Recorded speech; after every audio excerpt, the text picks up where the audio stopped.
Daniel was a high-ranking official in Babylon, living a life of wealth and power. He was favored by the king.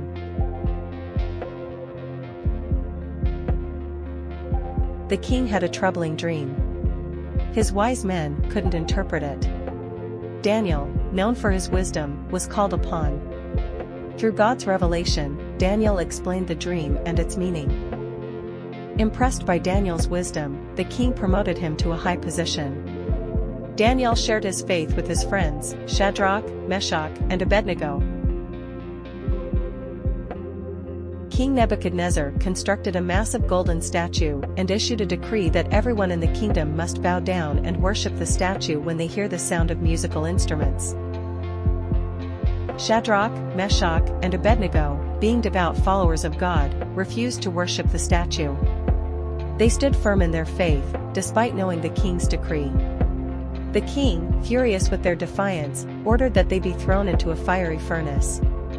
The furnace was heated 7 times hotter than usual, and the strongest soldiers in the king's army were commanded to bind and cast them into the fire. As the 3 men were thrown into the furnace, King Nebuchadnezzar and his officials saw a miraculous sight, not 3, but 4 figures walking in the fire, unharmed. The 4th figure appeared divine. The king was astonished and approached the furnace.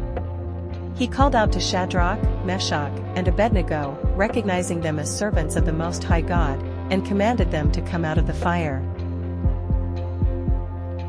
Shadrach, Meshach, and Abednego emerged from the furnace without any signs of harm. Their clothes were not scorched, their hair was not singed, and there was no smell of fire on them. Witnessing this miracle, Nebuchadnezzar praised the God of Shadrach, Meshach, and Abednego.